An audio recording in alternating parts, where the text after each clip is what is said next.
बिस्मिल्लाहिर्रहमानिर्रहीम। अस्सलाम वालेकुम। किसी शहर में एक सुनार रहता था। इसकी औरत एक रोज पानी भरने कुएं पर गई। एक शोर उठा कि तेरा लड़का कुम्हार के आवे में गिर गया। वो सुनारनी इतना रोई के बेहोश हो गई। गशी की हालत में इसने ख्वाब में देखा कि एक नकाबपोश बीबी तशरीफ लाई हैं और फरमाती हैं, ऐ औरत, तुम मन्नत मान ले कि मेरा लड़का कुम्हार के आगे से सही सलामत निकल आए तो मैं जनाब सैयदा की कहानी सुनूंगी। इतने में एक तरफ से शोर उठा कि सुनारनी का लड़का कुम्हार के आगे से जिंदा और सलामत निकल आया है। सुनारनी की गश से आंख खुली तो क्या देखती है कि इसका लड़का इसके सामने खड़ा है। वो खुशी खुशी अपने लड़के को घर ले आई और बाजार से 2 पैसे की शीरनी खरीदकर अपनी पड़ोसियों के पास गई और कहा, चलो मेरे घर, मेरी मन्नत भर आई है, जनाब सैयदा की कहानी सुनने चलो। सब औरतों ने इनकार कर दिया। वो रोती हुई मायूस होकर जंगल की तरफ निकल गई। कुछ देर जाकर इसने एक नकाबपोश बीबी को देखा। उन्होंने कहा, तू बैठ जा, मैं जनाब सईदा की कहानी सुनाती हूँ। और फिर इस नकाबपोश बीबी ने इस तरह से कहानी सुनाना शुरू की कि शहर मदीना में एक यहूदी रहता था।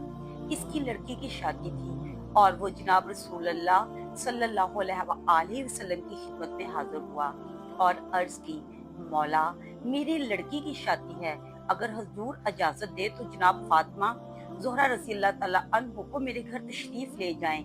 हजरत ने फरमाया, इसका जिक्र जनाब उम्मीरुल मोमिनीन हजरत अली रजी अल्लाह तआला अन्हु से करो, अगर वो राजी हो तो तुम फातिमा को ले जाओ। वो यहूदी हजरत अली रजी अल्लाह तआला अन्हु की खिदमत में हाजिर हुआ और अपनी दरख्वास्त पेश की।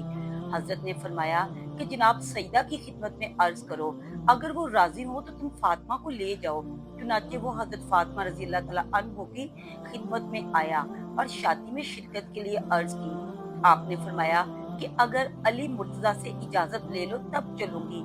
इस यहूदी ने अर्ज किया कि मैं जनाब रसूल खुदा और अमीरुल मोमिनीन हजरत अली से इजाजत ले चुका हूँ, अब तो आप खुद इस अमर की मुख्तार हैं।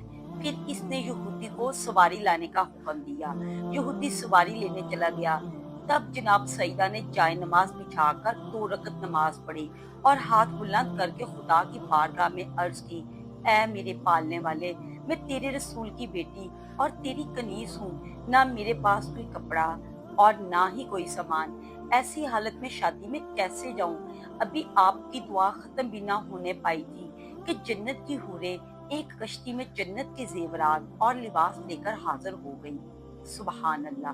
हूरों ने अपने हाथ में जनाब सईदा फातिमा को लिबास और जेवरात से आरास्ता किया और सवारी में बिठाया। जैसे ही जनाब सईदा इस यहूदी के घर पहुंची तो आपके नूर से इसका मकान रोशन और खुशबू से मुअत्तर हो गया। वो जितनी भी यहूदी औरतें थी सब बेहोश हो गई। आप इस हुजरे में तशरीफ फरमा हुई जिसमें दुल्हन बैठी हुई थी। कुछ देर बाद सब औरतों को होश आया लेकिन दुल्हन को होश ना आया। जब औरतों ने दुल्हन को देखा तो मुर्दा पाया। सब औरतें रोने पीटने लग गई और एक शोर बर्पा हो गया। जनाब सईदा को ये माजरा देखकर बहुत हैरत हुई। आपने जाय नमाज बिछाकर 2 रकत नमाज पढ़ी और खुदा की बारगाह में अर्ज की कि मैं तेरी कनीज़े खास और तेरे रसूल की बेटी हूँ, तो मेरी इज्जत रख ले, वरना ये लोग यही कहेंगे कि मेरे आते ही दुल्हन मर गई। आपकी दुआ अभी खत्म भी ना होने पाई थी कि दुल्हन जिंदा हुई और कलमा पढ़ती हुई उठ बैठी और जनाब सईदा से अर्ज किया कि आप बिनते रसूल हैं, मुझको अपना दीन बतलाएं। आपने इसको और 500 यहूदी औरतों को मुसलमान किया। सबने आपकी बड़ी इज्जत की, सबने आपको बड़ी हुर्मत की और आपको एक कनीज के साथ रुखसत किया।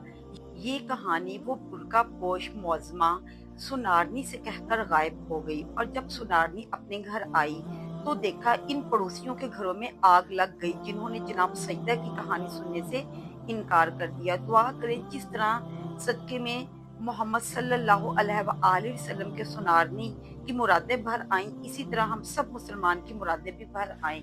मेरे चैनल को आप सब्सक्राइब करें, मेरी वीडियो को फैमिली फ्रेंड में शेयर करें और इसे लाइक करें। अल्लाह हाफिज़।